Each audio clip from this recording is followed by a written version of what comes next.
or in a position that we are happy with. I have just preprinted the paper this morning, so you can find the preprint online as of today at PsyArchive if you are then curious enough to have a check on what we got there. But yeah, but without further ado, be presenting on the paper titled Pattern Breaking, a Complex Systems Approach to Psychedelic Medicine. So basically what we want to do, or what we are doing there, is applying concepts, complex systems theory to psychedelic medicine in order to try to explain how is it that we see so much positive results in when we use psychedelic medicine to approach general mental health issues such as depression, anxiety disorders, PTSD, or those kinds of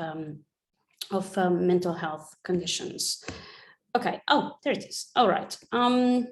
Right, so then the aim is to adopt the complex systems theory, and we propose specifically that psychedelics act as the stabilizers of fixed points or attractors. And this can be translated as breaking an excessive, reinforced or overweighted patterns of thinking and behavior. So that's our general proposal. As for the lineup of the talk today, I'll first just very, very briefly introduce neuroscience of psychedelics, to then talk a little bit about the psychosocial factors of psychedelic experience, which is the level or the scale at which we are dealing with here. And then say some essential terminology on complex systems theory, and then apply that to psychopathology. And finally present our view, which is psychedelics as the stabilizers, and then I'll just wrap up. Okay, so as to neuroscience of psychedelics, the departure point from us is the Rosas model that has been around for quite a while, and those of you who are knowledgeable in the literature have for sure heard about it. The Rosas model is just a combination of the free energy principle and the entropic brain hypothesis. And those of you who are acquainted with the free energy principle, it is simply a tentative unified description of behavior of an autopoietic living system. And it aims to explain development, processing, and behavior of that autopoietic living system as a tendency to resist disorder and minimize uncertainty. And then the entropic brain hypothesis has also been around for quite a while, and this is the view of the entropy of spontaneous brain activity that indexes richness of subjective experience within any given state of consciousness. And according to the Rosas model, psychedelics are acutely increasing both.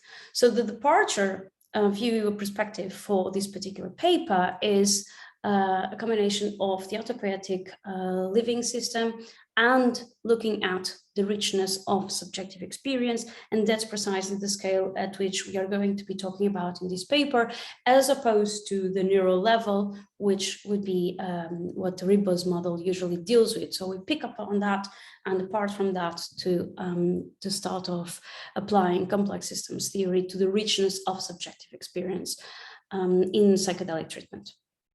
Okay, so then this leads us to the psychosocial factors of psychedelic experience. And I want to say just a few words about that, just so that you see where we are and how we understand this particular level. We try to keep up with a biopsychosocial approach, which means for us a relational and context-sensitive dependent approach, where we want to see individual experiences as colored by personal, historical, and social cultural factors. And here is where we can say that inactivism and complex systems theory can meet and offer a very good approach for precisely looking at the individual experiences of the situated individual in their own environment. Then it is important to note that this is a situational kind of perspective within a social cultural setting where there is personal significance of experiences, emotions, and behaviors. So then the psychological object or events here, they should not be seen, or at least we don't think they should be seen as absolute truth conditions, but rather they should exist or be understood as existing in a web of relations or mutual interdependencies. And this is precisely where complex systems theory and network analysis, and then the theoretical toolkit of enactivism becomes quite interesting. And that's what we wanted to explore. Okay, so in dealing with psychotherapy, then we want to say that the goal is not to make difficult memories or emotions disappear, but rather to place them in a perspective where they can be better contextualized and understood.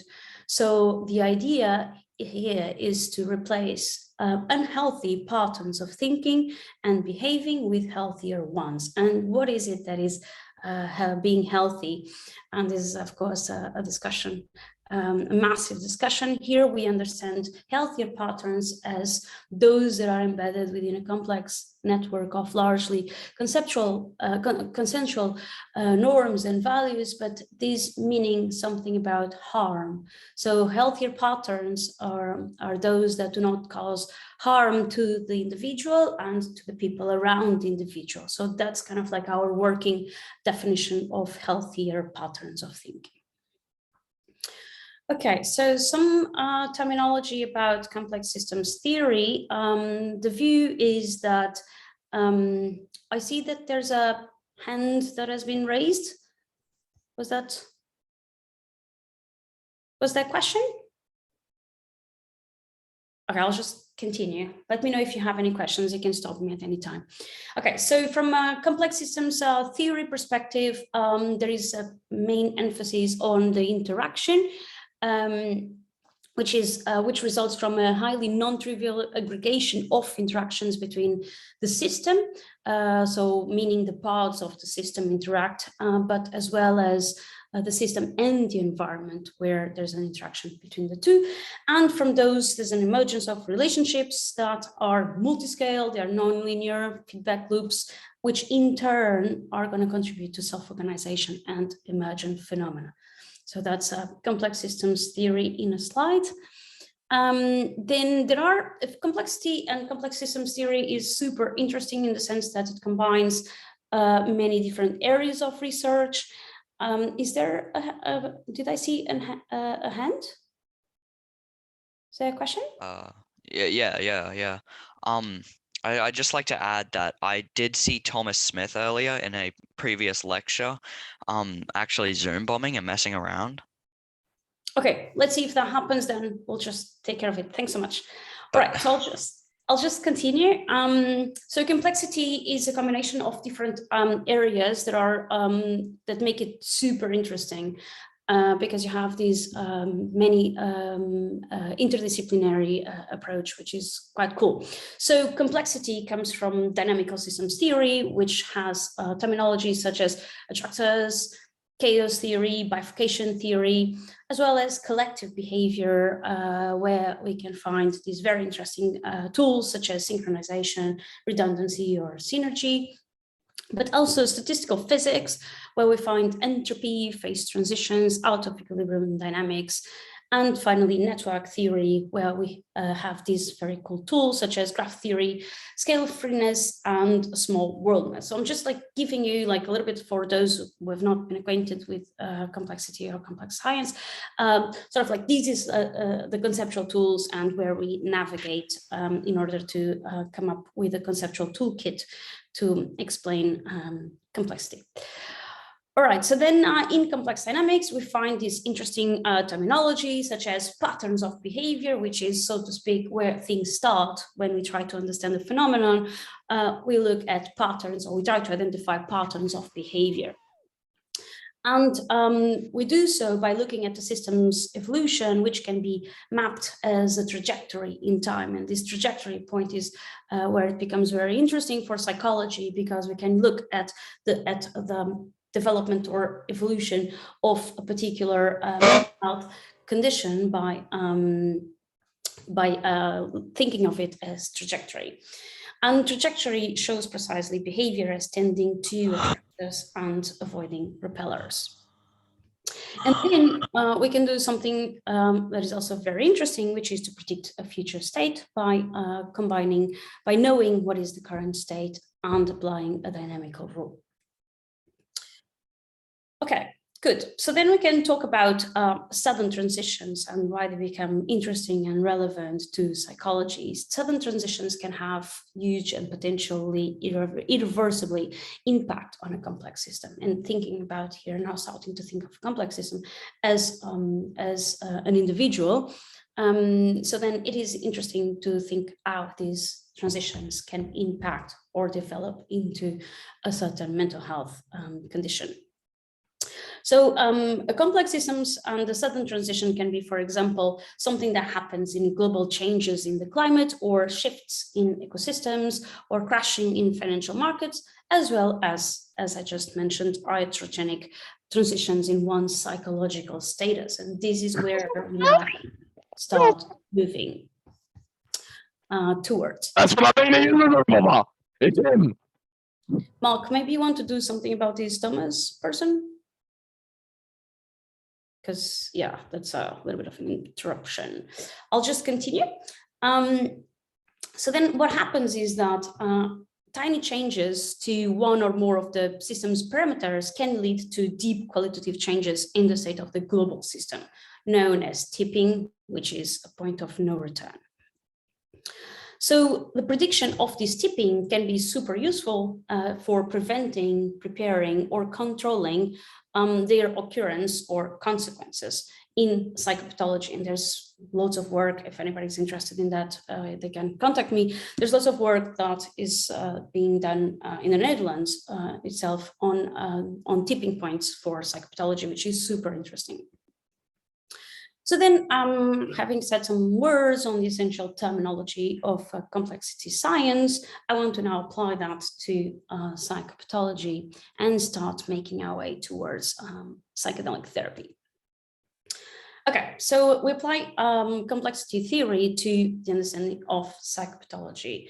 And we start by thinking that complexity science lends itself to bridging two things that we wanted to bridge, which is, as I said before, we want to look at the scale of the richness of experience. So then what complexity science allows us to do is to bridge between phenomenology, so the phenomenology of the richness of experience, and psychopathology, so a mapping between brain and experience.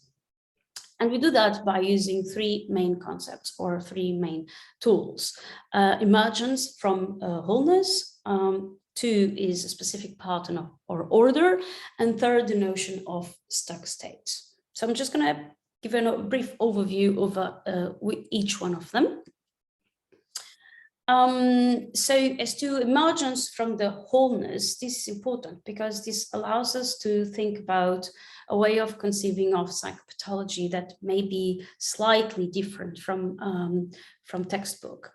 So we think of psychopathology as a specific type of dynamic pattern emerging from self-organizing interactions that involve various factors such as biology, social and psychological components of a system that is adapting to its environment. And we think of psychopathology as an emergent phenomenon in the sense that it depends on the coupling between the individual and their environment. And for that reason, this emergent phenomenon as psychopathology cannot be reduced to the sum of the parts in isolation. So then what we have is a specific type of dynamic pattern that is emerging from self-organizing interactions, which involves, as I said, biology, social factors, and psychology. Then this emergent phenomenon is interesting because it depends on the coupling between the individual and the environment. And then these two together allow us to think of mental illness not as reflective or of a discrete disorder, but something that can be seen as another kind of order. So we kind of like put pressure on the usual connotation or concept of in psychopathology and psychology of disorder. And we want to say that, well, it's not a disorder, it's a different kind of order. So then we have a specific pattern or order, which is a different kind of order, of course. And this we think is a more human or empathic perspective, which is also quite compatible with the neurodiversity movement. So psychopathology then corresponds to a peculiar type of reordering that arises from specific patterns of the way that the individual is situated in its environment, in their environment. And then we regard this mental health condition or disease or psychopathology not as a disorder, but as an imbalance in individual parts. And they are this kind of like dynamical pattern itself, which is a kind of order, not a disorder. So that's the idea. So then individuals can be seen as evolving coupled with their social cultural environment or enacting their environment as in a set of possible states or configurations available to the individual. And this here becomes a point where we can make some bridges and find some useful conceptual tools in activism. So because some specific properties of how the individual is presently coupled with the environment are going to result in a specific dynamical trajectory that can be more or less attracted to certain behaviors and can be represented by the system persisting on different regions of the phase space.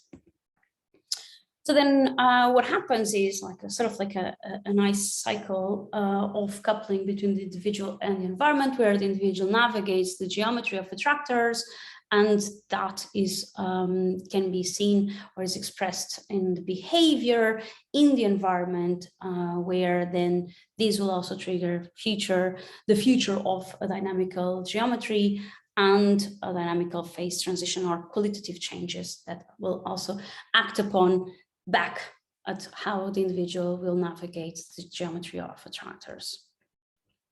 So then this brings us to the third concept, which is the stuck states. And we do conceptualize this being in this particular mental health situation as being in a stuck state. So an example of that, which is a little bit of a rudimentary example, but just for illustrative purposes, emotional states themselves can be seen as attractors. So for example, sadness as an emotion can be seen as a fixed point attractor that, depending how the individual is coupled with the environment, it might exert more or less influence or attraction over the individual trajectories. And the idea is that all coupling conditions remaining equal, the idea is there is a sort of like the rule, the dynamical rule is that the more the system visits the attractor point, the more the system will be likely to visit it again. And here we can find also very interesting connections with Hebbian plasticity and reinforcement learning studies. So then reordering processes is going to lie at the heart of the development and perpetuation of the systems of symptoms of mental illness. So for example, the brain and behavior continues to adhere to free energy principle, but uses a different abnormal strategy for achieving the minimization of uncertainty. At this very point, we can make connection with the free energy principle and saying that, well, it continues to behave according to that principle. What is happening is that in this particular stuck state, there is an abnormal strategy for achieving the minimization of uncertainty, which I have been working on for quite a long time on this particular conceptualization as what I call psychotic Markov blankets. But that's for a different talk. Okay, so then we have, interestingly, a very nice figure that Jonas put together for us to illustrate precisely this point. So there's an evolution of a system state, which you can see here represented in our little ball in orange, towards certain attracting points, right? Which we can see as attractor 1, attractor 2. And the same attractors can exert a stronger or weaker influence over a system, represented as a deep valley.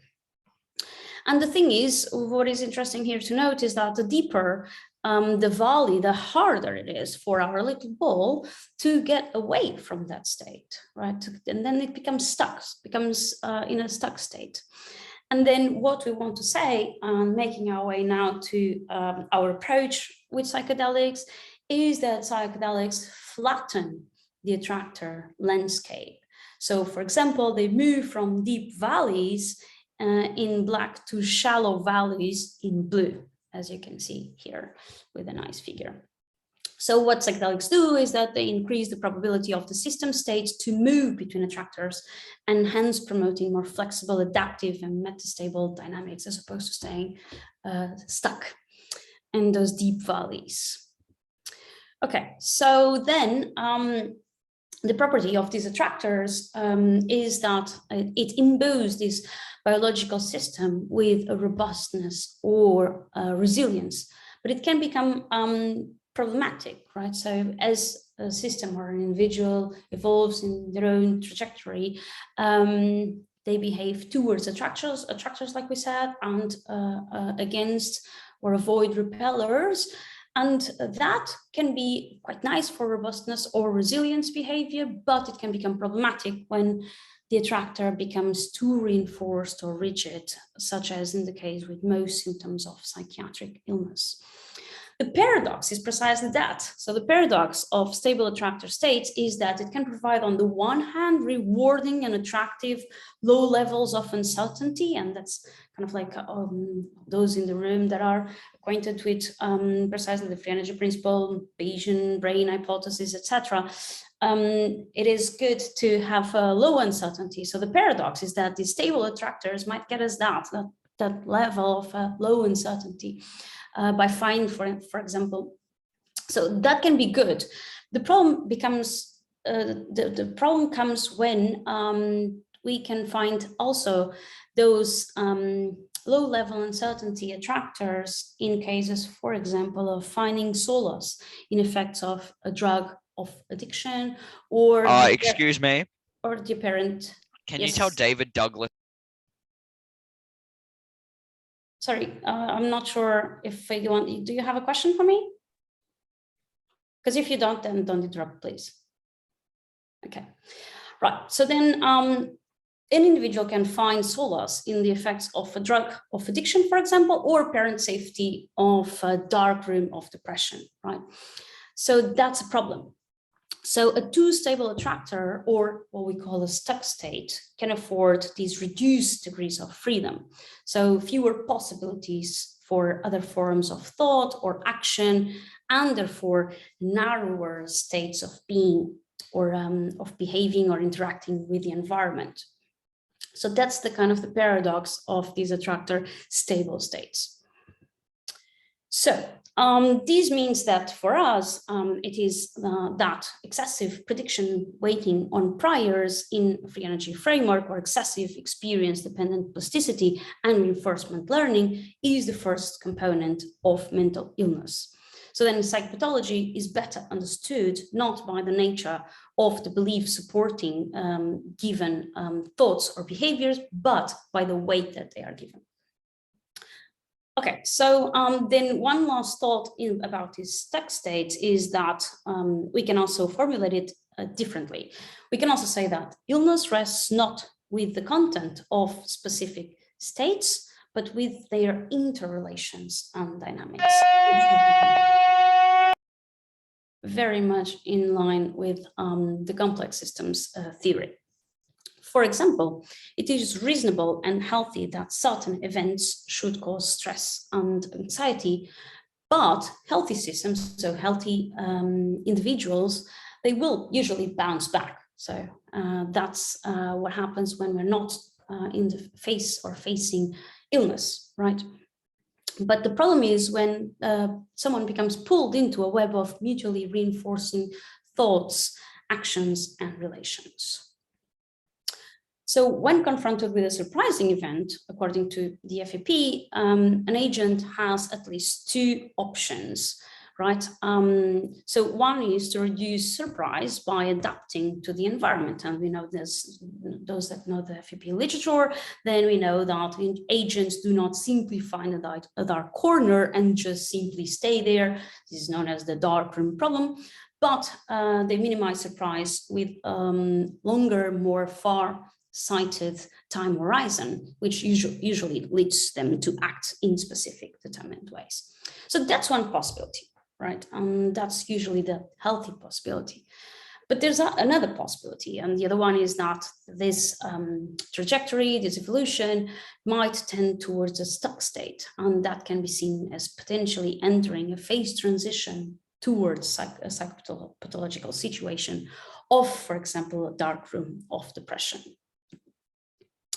So then psychopathology, according to this framework that I've just been laying out, is excessive difficulty of moving away from a state or states. So in a complex systems theory sense, the problem lies not with what an attractor encodes, but with its depth or the steepness of attraction. For example, the relative difficulty, if not apparent impossibility, of moving away from the stuck state. Right, so now that I've just laid out what would be psychopathology seen under complexity science, going to apply that to psychedelic therapy and hopefully explain why is it that we see good results of interventions with psychedelics in general mental health conditions. So we want to say that psychedelic therapy has positive results because psychedelics act as destabilizers of these precisely stuck points. So when we are confronted with the possibility of entering a stuck state, rather than, like I said before, bouncing back from adversity, the therapeutic intervention requires the induction of destabilization. And by destabilization, we mean the loss of pull from particular attractors, for example, principally by injecting noise, energy, excitation, or temperature into the system. And in the free energy scheme, this means the lowering of basins of attraction. And here we have in mind the nice figure that Jonas put together for us, the lowering of basins of attraction, which is commensurable with reducing their precision weighting. And thus, in a Bayesian formulation, this would mean the precision weighting of priors. So then destabilization in psychotherapy is becoming very prominent. We see very interesting studies coming out because they can give us some prediction of clinical change and also indicate upcoming transitions. And I would recommend these papers that are just out, are quite interesting.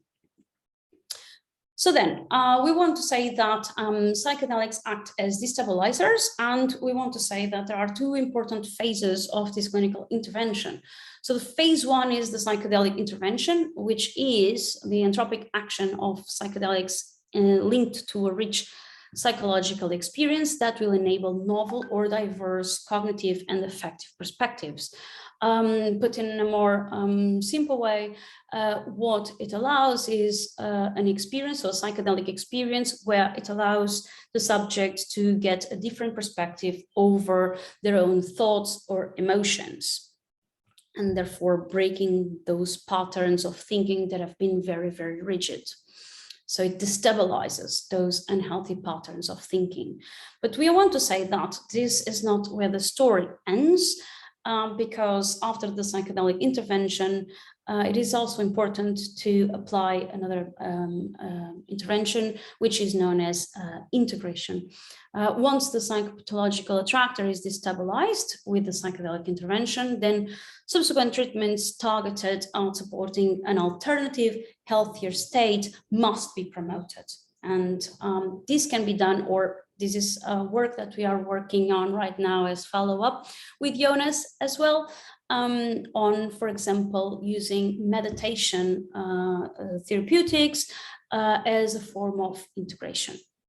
And by integration, we mean psychotherapy that triggers acceptance generalized sense of connectedness, tenderness, and peace that enables an unhurried reprocessing of one's past, present, and future that is practiced as well as realized. So that's what we would mean. Any kind of like, there are many different therapeutic methods that could be used precisely to trigger this sense of connectedness.